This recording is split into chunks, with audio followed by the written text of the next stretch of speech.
này sửa thế đâu mà chú, chắc là nó hỏng motor thôi.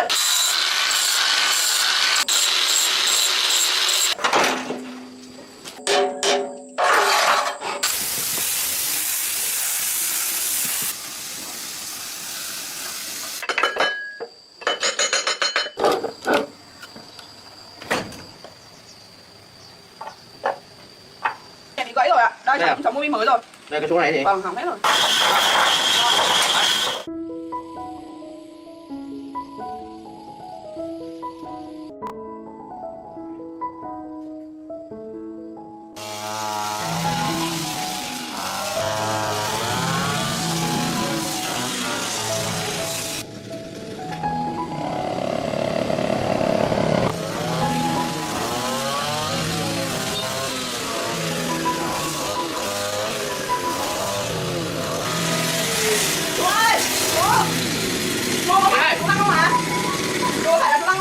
Gì đấy cháu ơi? Chú có phải là chú Lăng không mà? Chú đấy, sao đấy? Nhà chú có cái máy trộn bê tông cần sửa chú. Máy trộn à? Nhà chú có máy trộn. Đâu máy đâu chú để cháu xem. Nhưng mà ai giới thiệu cái gì mà lại hỏi máy trộn? Cô ngoài kia vừa giới thiệu cháu vào đây sửa. À, cái này chú có cái máy trộn đây hả? Đây đợi chú đi, đợi chú đi. Đâu để cháu xem qua. Đấy em xem đi, nóng quá rồi. Đây này.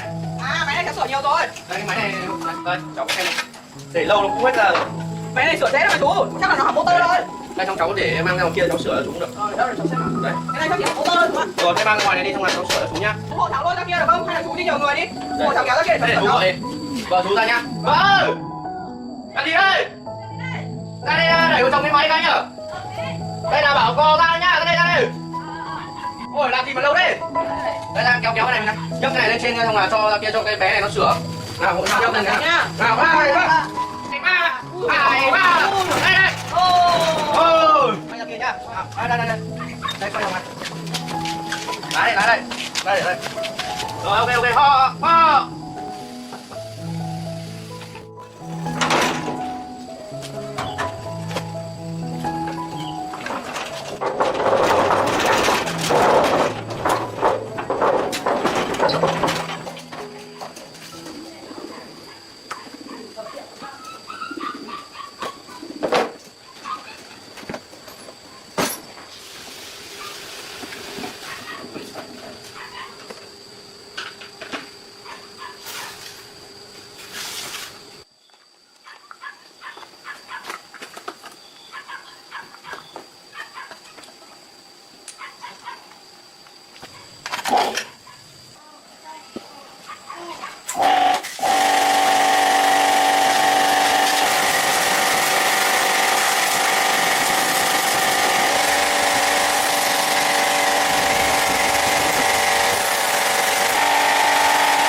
Chú ơi, chú ra hộ cháu tí.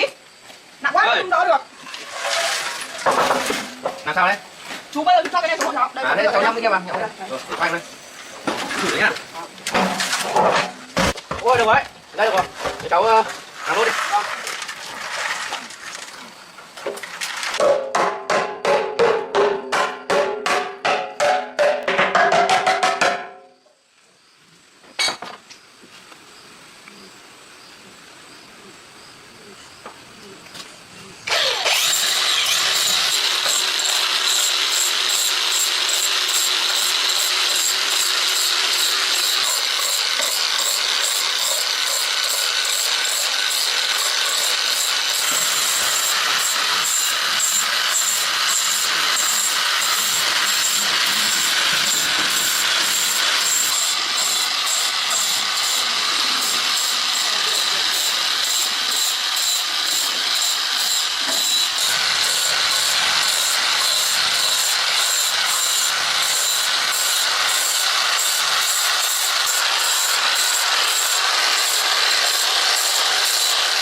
Nè, chú hội cháu một tay bê cái này lên với. Chú hội cháu một tay với. Sao đấy cháu? Cháu ơi, cái này nặng quá cháu không bê lên được ạ. À, có cái phần này à? Vâng. Cái đây để chú hộ nào. Thế ta bây giờ vặt sang bên này. Được rồi. Nhẹ nhẹ nó là hỏng của chú đấy. Nhanh được chưa? Rồi, cho nút này vào à? Lát nào. Con xin tí vòng chút nữa. Rồi. Quá rồi. Đây chờ tí chú chỉnh cho nó vào cái lỗ này nhá. Đây, lỗ này nó to này, cháu cứ chọc vào nó vào thôi. Một phát là vào. Nào. Nhân một tí chú ơi. Dịch dịch vào một tí nữa. Cái lỗ này này, đây là cháu đẩy một cái là rút phát vào luôn. Rồi. Đây cắm vào. Đây cháu nhấc. Đây cháu ở bên kia đi. Hai bác cháu cùng nhau. Nào, 1 2 3. Nào, 1 2 3. Bác ơi, trong này có cái bi đó, bác đợi cháu đi lấy cái bi rồi bác vào. Cái bi ở trong này của bác. Đâu? Đây, cái bi này là bi mới, còn cái này là cũ. Thế cái bi này của bác nó bị làm sao? Bi này bị gãy rồi ạ. Đây, Đây à? cháu mua bi mới rồi. Đây cái chỗ này thì. Vâng, hỏng hết rồi. Thế là cháu mua cục bi mới đâu? Đây, bi mới đây. À, đây, đây. Đây à, cục này à? Vâng, giống nhau. Được rồi. Thế đây cháu lại lắp vào cho bác đi. Vâng, đây. Đây. Bác hộ cháu lắp đi. Rồi, rồi. Rồi.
Chú ơi! Chú à! Ơi, Máy của chú đã sửa xong rồi đây. đây. Máy của chú đã sửa xong rồi chú ạ, ngon lành rồi. Đây, chú Ok chưa? chú kiểm tra đi. Cái chú là nó hỏng pin trong này nhá. Hỏng pin thông trục này. Hỏng đây. Đây chú cắm thử à? Cái ok chưa? Ok lắm rồi chú ạ.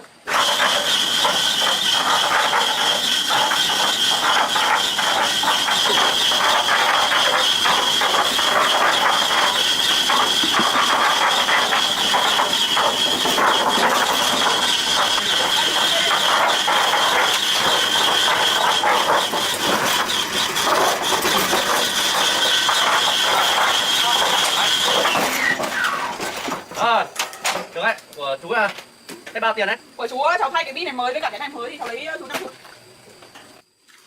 Chú 50. 50 á. Đây chú gửi cháu thêm 20 cốc nước nhá. Vâng. Rồi Tết đến nhà chú chơi. Vâng. Rồi, chú cảm ơn nhá. Vâng.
Tao đẹp nhất.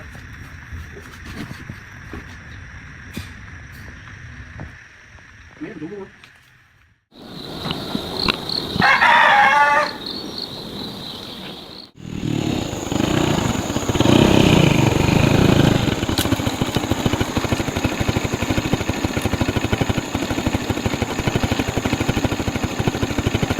Alo anh ơi, anh đang ở đoạn nào rồi?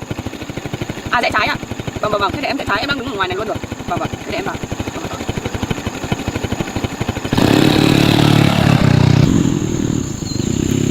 Em ơi. Anh ạ, anh vừa gọi em bán xe đúng không? Lấy xe ở đâu? Vâng ạ, xe ở đâu anh? Đây xe kia. Thế anh dẫn em vào xem xe được không? Bị ngập, không kịp chạy, nên là ngập đến mức nào? Không kịp chạy nó bị tình trạng như thế. Để em xem qua xe một ấy nhá. Máy móc này cũng ngập hết rồi anh nhỉ?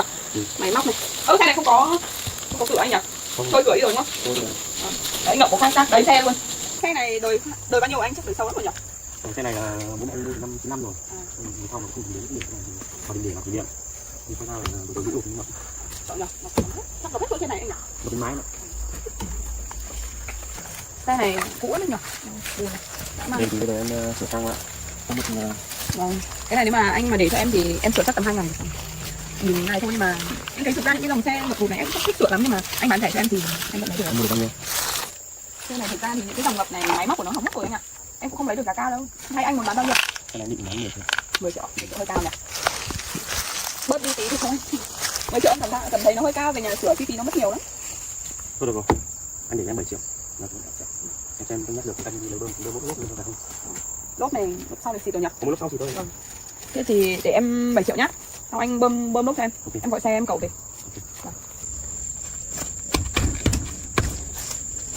Đây, lốp này xịt. Cái dòng này đời nó cũng sâu rồi, máy của nó không.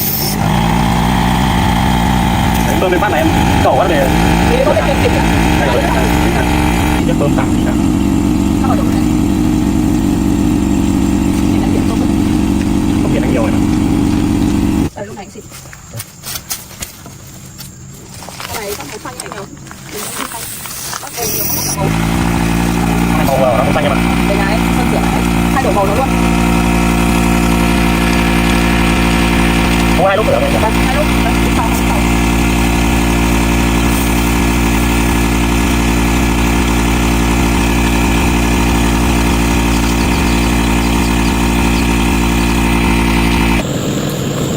Qua đây ơi.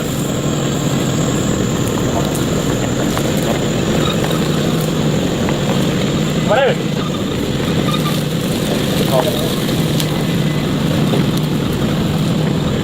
Ôi. Có dây luôn rồi đúng không ạ? Có dây rồi thì dễ. Cái chỗ này phải quá à? Đó.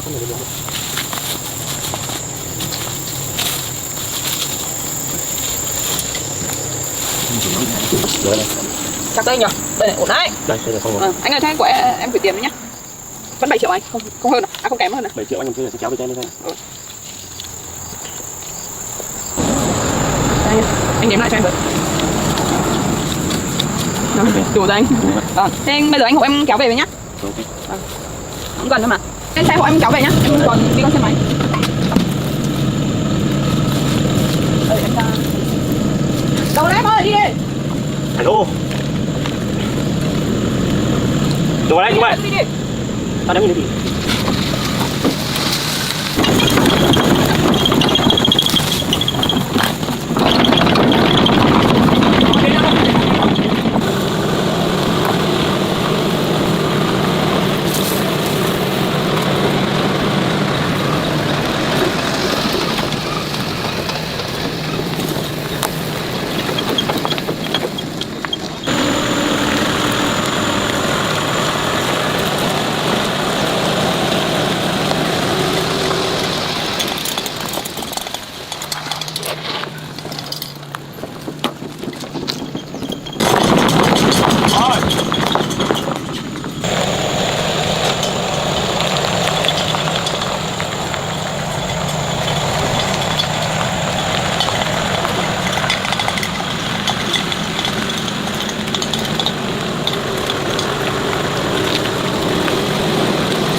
không thấy nó ở ghế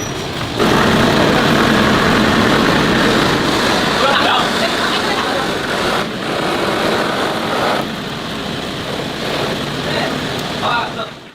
Quá ok luôn anh ạ. Nắng nôi như này anh nhiệt tình quá. Hay anh bảo nhà em một cốc nước đi. Vào nhà em một cốc nước. Anh đủ giỏi đấy anh ạ. Em mà không lái được như này ấy. Quá siêu. Anh vào. Anh có rửa tay chân không? Anh ngồi đi. Không sao. Người em được quá. Thôi anh cứ ngồi đi. Không sao. Để em. Nhà cửa em khang trang kìa. Uống nước đi. Nhà cửa em khang trang kìa. Vâng nha, bố mẹ em. Thế bố mẹ em đâu ạ? Bố mẹ em nấu cơm bố mẹ. Thế em ở khu đấy này em đã có gia đình chưa? Em chưa lấy chồng, em chưa lập gia đình. Anh uống nước đi. Chỉ có anh ạ. Có gì đâu em. Lần sau nếu mà anh có xe nữa thì anh cứ gọi tới em nhé. Anh có số em rồi đúng không? Anh cứ số em bạn ạ. Thôi thì mua một sách đi. Anh chơi đã. Thôi thì chắc uống nước ạ.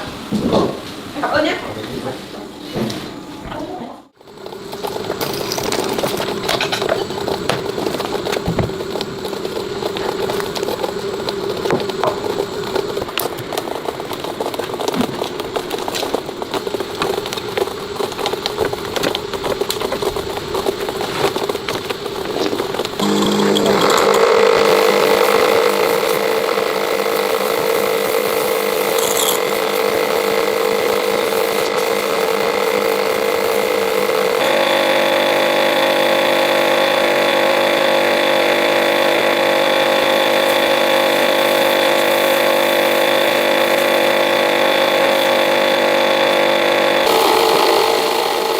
Đi lên.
Thì đâu anh ơi? Thì đầu tiên. Mày á? Ừ.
mới rồi.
Tắm rồi phải đọc. Không có tắm sao có thể học.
Con bẩn cái đây không?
Về chưa?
Bà gọi con gì? Con người bà chưa?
rồi.